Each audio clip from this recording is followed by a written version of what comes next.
so much. Shocked and nice to hear from Laure. We don't often hear from him. Skewmond, thank you so much for joining us. Thank you. She was asking about the relationship that you can have with your AD carry and the fact that it's completely different when you change AD carry on the bot lane.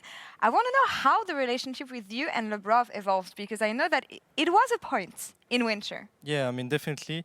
I think me and Laure came into G2 as, obviously like new players, but there was a lot of pressure in our shoulders, obviously, because G2 literally won everything last year.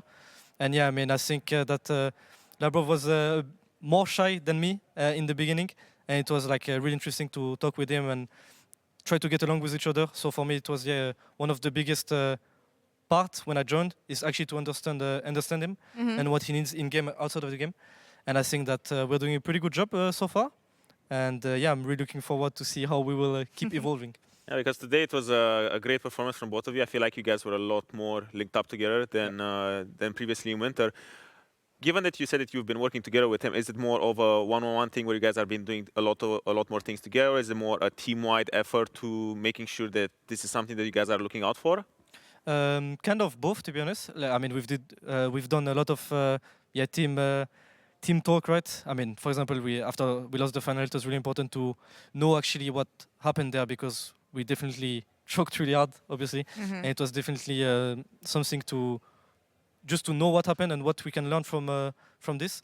And besides that, I mean, we've done actually so many one-on-ones with Laure, after scrims or like after official game to actually see how we played and how we can improve from that. You were talking about finals, and I know that it's something we've discussed together last week, the aftermath, the learnings from you.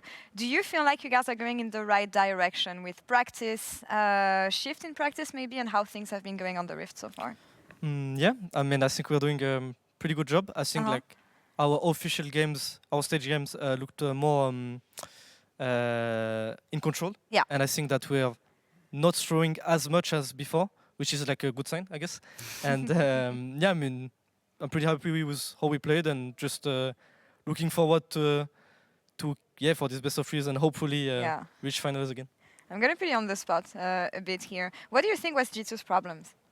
Me on the spot. Yeah, you. Looking them from the outside. I mean, honestly, Laure was hinting a little bit, but I also feel like that's because you guys just weren't together every single time. It was either you alone or he was alone, and then you guys were just a little bit desynced on the proper timings to maybe walk in contest river or walk into enemy jungle or do any sort of proactive play. And it's always a good safety kit to just be together. So I feel like that was a big problem. I think obviously in the final you guys completely lost your minds with the draft, especially game 3. But that's just typical G2 cooking, where I feel like you guys are trying to reinvent the wheel, and a lot of times it works, right? And you guys become these kind of like this messiah of League of Legends, where you guys are just so insane. And it backfires sometimes, but it's just growing pains. But I do think that this was the biggest problem for G2, was the fact that you two didn't really have a lot of synergy. But it is to be expected, given the fact that you guys were pretty much the two new rookies that come into a team with a lot of expectations on them to mesh or like match well with what was previously G2's identity. So that's kind of like what my take was on it. Yeah. Do you feel like you overcomplicate things sometimes in the kitchen, in the G2 kitchen? Sometimes, yeah. I think you said it pretty well, right? Like, I mean, sometimes it's really good to try to reinvent the meta and like try to find counter picks. For example, like with the Mundo, I think we found like a pretty great pick. But sometimes like the kitchen is burning. I mean, in the final, it wasn't the greatest, but I think that you have to do these mistakes to actually have good sample size and like just to actually see if your pick can work on stage games. And like it's best of 3, right? So like last week, if we lost that Mundo game, I'll be like, okay, maybe the champion is not really good on stage games, and maybe it's just a scrim champion. But yeah, I mean, you have to try, right? And I think that we're trying to find a balance, but sometimes we might in some drafts, for sure. All right. Talking about some drafts, Mundo, Ivern, how fun is it to play those champions? Yeah, I mean, Mundo first, because I know Mundo is like one of the best, to be honest. Like you just farm, and at some point, you're just unkillable. I don't know, like it's just crazy, right? And for Ivan, I mean, something that I've been practicing solo queue recently, like pretty chill. I'm just marking camps and shielding my teammates that are just going in for me. So yeah, I mean, pretty nice gameplay. But Mundo, like I think this champ something is wrong with this champ. And if Red doesn't nerf it, I'll just keep playing it. Yeah, it's open. Just keep on And playing. it's also free dopamine just because of heart steal every time. You just farm for 10 minutes, you get your heart steal, and you're like. That sound animation. It's so I good. love it. How many times did you to get the sound to get the sound animation? You have to get the stack. I mean, in stage Don't game, lie. yeah, in scrims a lot, in solo queue even more. But as I said, you have to do this mistake, right? Like, and if it's worth it, maybe in late, like on late game I'll be unkillable, right? If I have like 500 health steals, like, so I need to see. But on stage game, I'm doing good. You're doing good. You're doing so well that you got the Kia Player of the Series here. Almost 60%, 59% of the fans' votes going in your direction. Do you think it's deserved? Come on, self-glaze is always the best. Yeah, let's go. I think I played well, but I mean, I'm more happy with my second game than the first one. I think I kind of missed some timings on my Mundo game. But on the Ivan game, yeah, I think I was kind of there when it was needed. So yeah, I'm just happy. Last week, we did something with mid laners that I want to do again this week, but with junglers. We're going to do a tier list, Skewmond, and Odo is going to help you make it. Do you guys... I'll let you do it, actually. Okay. And we can comment. Just because we're on the topic of self-glaze, come on, where would you put yourself? Yeah, let's start with you. I'll put myself on 8 tier. 8 tier? All right. Yeah. Okay. Okay, comment, okay. Now I'm curious, who would you put S tier? So let's go let's reverse engineer it. Who would you put on S tier here? I'll put Yak and Razork, obviously. Yak and Razork? They're probably, yeah, like, I mean, the most consistent jungler Respect. for the last years. And yeah, I mean, Yak won every final he played in LEC, so it's more than deserved. And Razork, I think, even though he didn't win. Because I was about to say, you did replace Yak on G2, but I guess he did beat you. He did clap you in that final, you know, so he does deserve it. Of course. Okay, yeah. So maybe, what do you think about Shio, your today's opponent? Where would you put him? Probably B tier. B tier? Yeah. Okay, okay. Elyoya. That's interesting, because he had pretty good splits, but I feel like now it's back and forth. Probably 8 tier with me. 8 tier with you. Okay, let's do Malarang, your next matchup. Oh, that's a good question. Malarang from this year, not 2022. Yeah. I mean, okay. If you want some stress, I'll probably put him C tier, I guess. Okay. Ooh. Okay, okay. Let me see who's left. Bukara, he's been the newest entry on SK, and I feel like he's been having a good. I mean, sample size is quite low, but I do feel like he came in and fit in quite well with SK and what they needed. For sure, I think. I mean, he showed already great stuff, even though he played 2 games, and I played against him like the whole last year, and I think he was always a great player.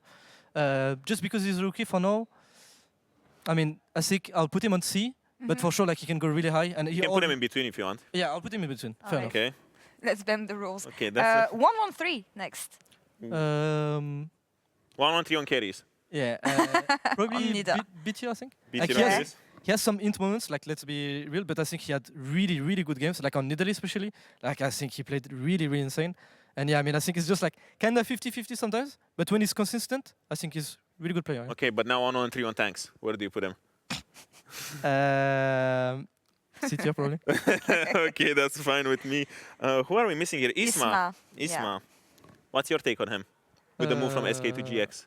And maybe how he's been adapting or maybe having a little bit of struggles with GX, because GX is not doing too hot right now. Yeah, I agree. I mean, he's actually having not really good times recently, and GX is losing as well. So, like, he's for sure like on the not good side of history, I guess. I'll probably put him on C tier. Okay. Like around B or C tier, probably in between. Okay. I Can't think really move him a little bit up, but that's perfectly fine. And I think the last one we have here is Linsas. Kind of same trajectory as you. Super high from solo queue, comes into Vitality, settles in. Yeah, well. I mean, even though they lost today, I think, I mean, they showed some great stuff, to be honest. Okay. I'll probably put him on B tier, I think. B tier? All right. Okay. And that's how it looks. It's pretty accurate. That's kind of what I would be going for as well. Obviously not the double Isma head, because that's just me clicking a lot. He counts twice. It's him him on carries and him on not carries. It depends. Him in the early game and him without. We'll ask other junglers throughout the weekend what they think. And let us know on Twitch, on X, on Reddit, on whatever platform you like to comment what you think about this jungle tier list. I had one last question about the formats. Yeah.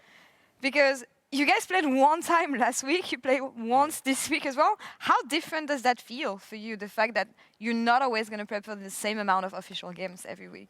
I mean, yeah, it is pretty different, but I still think like it's fine, right? Like on the last format, you could probably like play 3 best of 3s per week and best of 1 per week, and I mean you can still do 3 games, right? But for us, like it's just a bit random because like some teams plays like 2. I'm not sure if they played 3 best of 3s on the week. It seems like a lot, but yeah, No, I mean just two. Yeah, so Yeah. I think it's like pretty fair, and I think that we'll have to play 2 best of 3s. It's gonna be on stage game, so like, I think I'm really happy. I think it's gonna be hype, and yeah, I mean I think it's pretty okay. Do you feel like it's maybe a disadvantage or an advantage given the fact that I feel like the back end of your split is just so loaded with you having 2 best of 3s? Because a lot of the teams have been getting, you know, their double best of 3 weekends out of the way now, and the rest of the season is a little bit more chill. Yeah, I mean that's true, but I think I'm fine with it, right? I think it's really hype, and I think that will play good no matter what.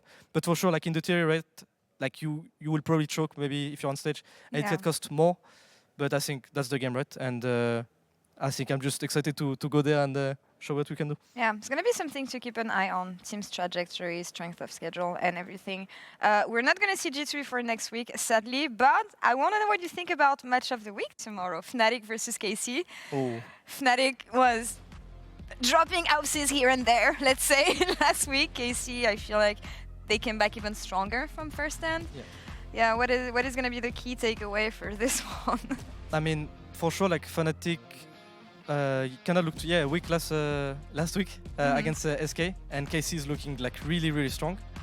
I just feel like when it comes like to late games, I feel like they're really good. And like for example, that game against BDS, the second game, I really thought that BDS will win the game, right? But they always manage to clutch it and find some insane team fights. Like KC is going for it for sure, but if Fnatic has a wake-up call, maybe they can find some good games. But I'll probably put KC favorites, obviously. To be honest, the most Fnatic thing would be to beat KC. Would be to come back and start smurfing again after you know they lost their minds against G2 from all the way from last split. But it could be shaping up to be something unexpected, provided that Fnatic does show up. Yeah. But otherwise, I'm having K-Corp stonks all the way up. I mean, I'm expecting that they had some serious discussion, and I hope that practice was effective after what happened last week against SK. All credit to SK again, of course. But yeah, what was that? We want to have a competitive series. That's what we want for Match of the Week, so we will continue this story tomorrow. Skewmond, merci beaucoup. Thank you so much for being with us. Odo, we'll see you tomorrow as well. And that's all for us here on the LEC studio. We will see you tomorrow back at the regular time. Game starting at 6? At 6, yeah. Ready check 15 minutes before that. We'll see you tomorrow. Okay, bye. Bye-bye. Bye. 5. Into the charm, Shyek still lives through the equalizer burn. The GOAT. Niski flashes the Mystic shot, and Linces comes over the wall to take the 4th grub. No! Not the GOAT. Ezreal no. That doesn't take away from the fact that there's still a Baron buff on Rogue and they're still in a winning position. Oh, Larson. Oh, Larson. Oh, Larson, yes! Whew. Oh. Actually, it's fine. Like, Rogue also won the first game against Heretics. They are game 1 merchants. Game 1 merchants. I'm slowly coming there. Holy shit. Okay. Nice, nice. Nako dies to the tower, and Linces follows.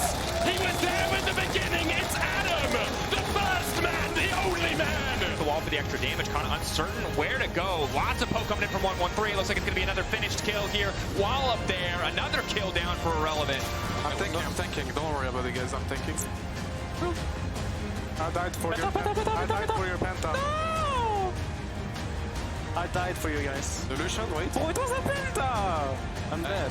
Good job, Kana. I'm happy that we... Kana! So good. I got the leg. I got good combo. Wait. Oh my god. I'm the father. Oh my god. That's me. Oh my god. Combo! Holy shit. Guys, it's called I'm the father. Undertara, Magnustorm pulls him back and he's waiting for the crash down here. Skewmond yet again. Would you like to buy this $5,000 policy? So the perfect execution is nice, but Broken Blade has a Sterix gauge and wait for the Q. He launches, takes it, Gorgon gets arrow! Hard summer from downtown and Broken Blade is sitting on him!